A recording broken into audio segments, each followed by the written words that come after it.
आप सभी का स्वागत है आज के हमारे इस वीडियो में। आज का हमारा वीडियो भक्ति काल का तीसरा वीडियो है और इस वीडियो में हम आपको बताएंगे कि भक्ति काल को और किन किन नामों से जाना जाता है। जनरली हम भक्ति काल के दो नाम को जानते हैं और सब लोग इस नाम को जानते हैं। तो पहला है भक्ति काल और दूसरा है पूर्व मध्य काल, लेकिन और भी ऐसे नाम हैं जो भक्ति काल के ही हैं और इन नामों को देने वाले विद्वान कौन कौन से हैं, ये सारी चीज़ें हम लोगों के लिए बहुत आवश्यक है जानना। तो चलिए सबसे पहले देखते हैं कि ग्रियर्सन जो हैं वो भक्ति काल को किस नाम से पुकारते हैं। तो ये भक्ति काल को 15वीं सदी का धार्मिक पुनर्जागरण काल कहते हैं। तो भक्ति काल का ये भी नाम है 15वीं सदी का धार्मिक पुनर्जागरण काल। दूसरा है भक्ति काल। तो भक्ति काल का नाम भक्ति काल देने वाले जो विद्वान हैं वो हैं आचार्य रामचंद्र शुक्ल। उसके बाद माध्यमिक काल है। तो माध्यमिक काल जो भक्ति काल का नाम दिए हैं वो मिश्र बंधु हैं और इसको आप ऐसे भी याद कर सकते हैं कि म से माध्यमिक काल और म से मिश्र बंधु। तो अगर आपको याद रखना है तो थोड़ा सा कोड भी आपके लिए उपयोगी होता है।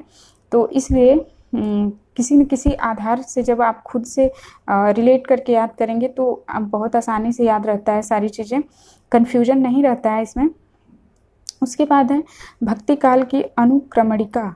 तो भक्ति काल की अनुक्रमणिका कहने वाले विद्वान कौन हैं?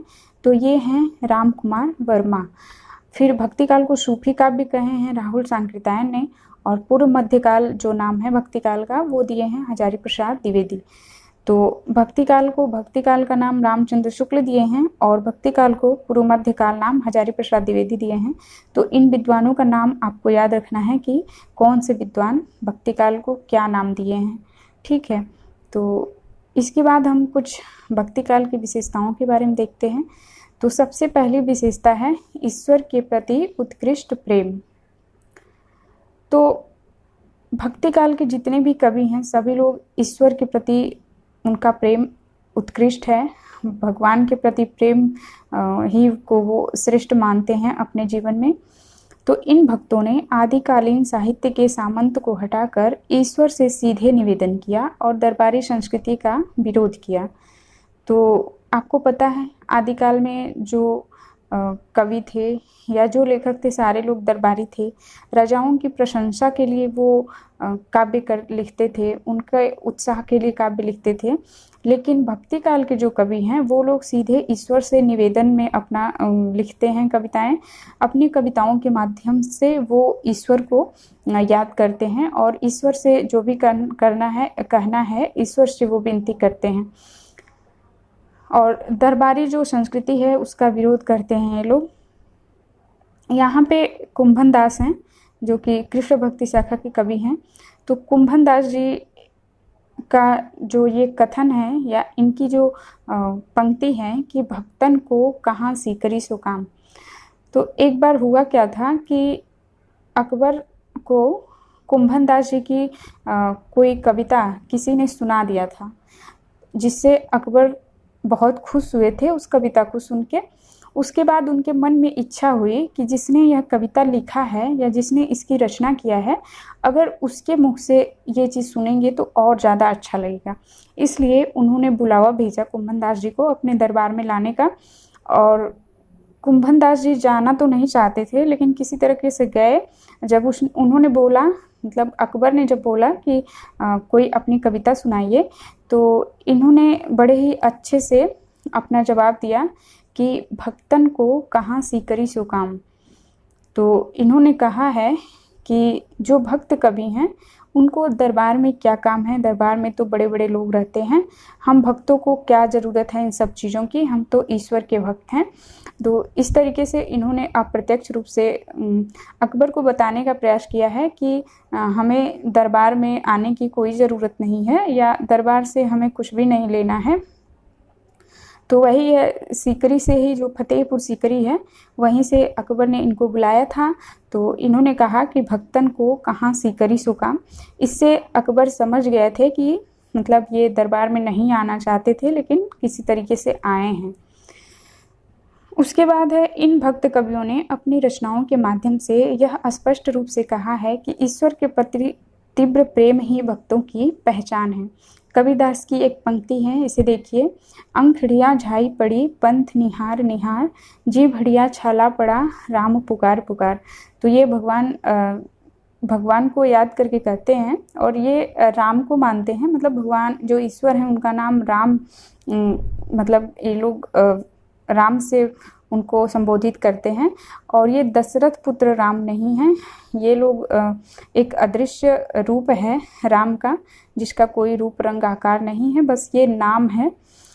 तो ये कहते हैं कि भगवान का रास्ता देखते देखते, या ईश्वर जो हैं या जो राम हैं, उनके राह देखते देखते हमारे आँखों में झाई पड़ गई है और उनका नाम पुकारते पुकारते जीभ में छाला पड़ गया है। तो यह इन लोगों के प्रेम की ही पहचान है। उसके बाद दूसरी विशेषता है समानता का भाव। भक्त कवियों ने भेदभाव को स्थान नहीं दिया, तो ये लोग सभी धर्म को, सभी जाति को समान मानते थे, किसी में भी भेद नहीं करते थे। जितने भी भक्ति काल के कवि हैं, रामानंद ने सभी जाति धर्म के लोगों को अपना शिष्य बनाया। और आपको पता है रामानंद जी के 12 शिष्य थे और 12 जो शिष्य थे वो अलग अलग जाति, अलग अलग धर्मों से थे, लेकिन सभी लोग इनके शिष्य बने थे। तो इससे यही पता चलता है कि ये लोग किसी भी जाति, किसी भी धर्म में भेदभाव नहीं करते थे।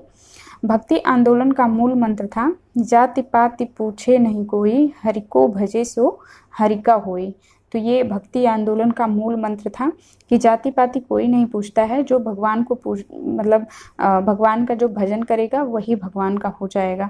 मतलब भगवान किसी की जाति या किसी के धर्म को देखकर उसकी सहायता नहीं करते हैं। जो लोग भी भगवान को भजेंगे, जो भी उनका भजन करेंगे, भगवान सबकी हेल्प करते हैं। कबीरदास जी कहते हैं कि साईं के सब जीव हैं, साईं इतना दीजिए जामे कुटुंब समान, मैं भी भूखा ना रहूं साधु न भूखा जाए।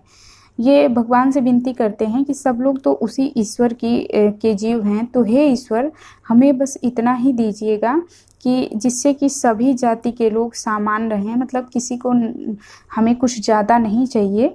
ऐसा दीजिए कि हम भी भूखे ना रहें और कोई साधु भी भूखा ना रहे, मतलब संसार के जितने भी लोग हैं कोई भी भूखा ना रहे, लेकिन इतना दीजिए कि सब में समानता बनी रहे।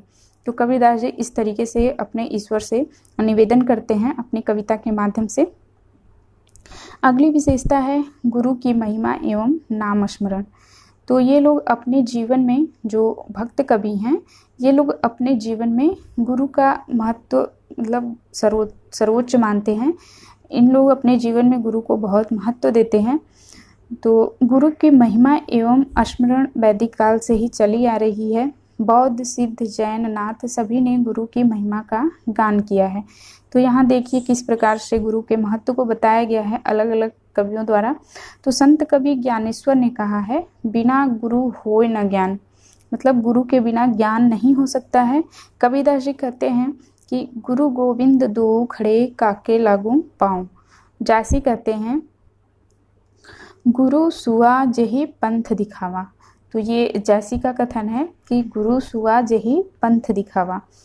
उसके बाद अगली विशेषता है शास्त्रीय ज्ञान एवं रूढ़िवाद का विरोध। तो ये लोग जो शास्त्रों में ज्ञान है, जो परंपरागत ज्ञान है, उसका विरोध करते हैं। भक्त कवियों ने शास्त्र ज्ञान और पांडित्य की आवश्यकता को इनकार किया। उनके अनुसार, या इन भक्त कवियों के अनुसार, शास्त्र ज्ञान और पांडित्य भक्ति के राह में अवरोध उत्पन्न करते हैं। उस समय जनसंख्या का अधिकांश भाग निरक्षर था और ऐसी स्थिति में आम जन में शास्त्र ज्ञान और पांडित्य सुलभ नहीं था। और तो इसलिए ये लोग जो जनसामान्य की भाषा थी उसी का प्रयोग किए हैं, मतलब ना कि जो शास्त्रों में है या संस्कृत निष्ठ जो शब्द हैं उनका प्रयोग ये लोग नहीं करते हैं, उसका विरोध करते हैं। क्योंकि उस टाइम में जो पढ़े लिखे लोग थे वही संस्कृत की भाषा समझ सकते थे, तो इसलिए ये लोग आम जन की भाषा में अपना कविताएं लिखे हैं या जो भी उपदेश दिए हैं वो लोगों की जो सामान्य भाषा थी उसी में दिए हैं। कबीरदास जी शास्त्रों को चुनौती देते हुए कहते हैं कि तेरा मेरा मनवा कैसे एक होए, तू कहता कागज की लेखी, मैं कहता आँखें की देखी। तो यही कहते हैं कि जो शास्त्रों को के ज्ञाता हैं या जो शास्त्र पढ़ने वाले हैं, उनका मन और हमारा मन कैसे एक जैसा हो सकता है?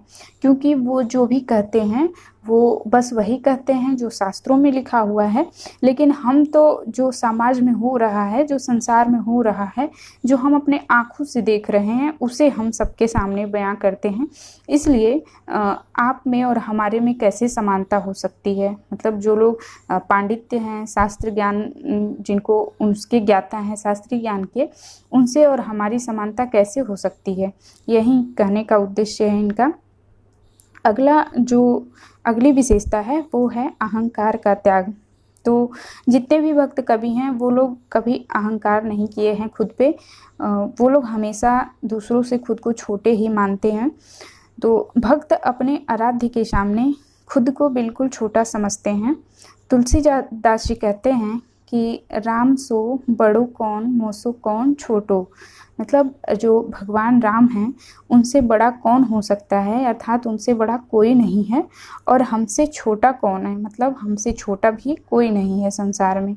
तो यहाँ पे आप समझ सकते हैं कि ये खुद को छोटा बना के अपने अंदर का जो अहंकार है उसको दूर करने का प्रयास किया है कि मतलब हमारे अंदर कोई अहंकार नाम की चीज़ नहीं है, हम सबसे छोटे हैं। उसके बाद अगली विशेषता है भाषा शैली। तो भक्ति काल के जितने भी कवि हैं उनकी भाषा शैली क्या क्या रही है, किस भाषा का प्रयोग किए हैं, ये सारी चीज़ें हैं इसमें। तो भक्त कवियों ने प्रचलित लोक भाषाओं का प्रयोग किया, विषय के अनुरूप भाषा को ढालकर माधुर्य और प्रबल प्रसाद गुणों का समावेश किया। तो ये लोग जो प्रचलित लोक भाषाएं हैं, जो सामान्य की भाषा थी, जो लोगों को अच्छे से समझ में आती थी, उसी भाषा का प्रयोग किए हैं और उसी भाषा के माध्यम से मधुरता और प्रसाद गुणों का समावेश किया है इन लोगों ने। तो यहाँ देखिए कबीर की जो भाषा है वो पंचमेल एवं सधुक्कड़ी थी, मतलब जनसामान्य की भाषा थी। ये कोई भी भाषा मिला के बोल देते थे जो लोगों को आसानी से समझ में आता था। उसके बाद जो सूफी कवि हैं, मतलब प्रेमाश्रय शाखा के जितने कवि हैं, वो लोग अवधी भाषा का प्रयोग किए हैं। असुरदास ब्रज भाषा का प्रयोग किए हैं। तुलसीदास अवधी एवं ब्रज दोनों भाषा का प्रयोग किए हैं अपनी कविताओं में। अगला है कि इस काल में प्रबंध काव्य और मुक्तक काव्य दोनों प्रकार की रचना की गई हैं। तो पद्मावत है जो कि मलिक मोहम्मद जैसी की रचना है और ये प्रबंध काव्य है। रामचरितमानस महाकाव्य है जिसके रचयिता तुलसीदास हैं। विनय पत्रिका, जानकी मंगल ये खंड काव्य हैं और कवितावली, गीतावली मुक्तक काव्य है। तो यहाँ पे आप देख सकते हैं कि भक्ति काल में हर तरह की रचनाएं हुई हैं, प्रबंध काव्य, महाकाव्य, खंड काव्य, मुक्तक काव्य। तो इस तरीके से जितनी भी मेन विशेषताएं थी हमने आपको बता दिया। बुक में बहुत सारा लिखा है, लेकिन जो सबसे ज़्यादा इम्पॉर्टेंट है एग्ज़ाम की दृष्टि से वही हमें पढ़ना है। और इसमें जो भी आपको डाउट लग रहा हो या इससे संबंधित जो भी आपके मन में सवाल आ रहे हों, आप कमेंट के माध्यम से पूछ सकते हैं या बता सकते हैं। और अगर पसंद आया हो वीडियो तो लाइक करिएगा, शेयर करिएगा ज़्यादा से ज़्यादा।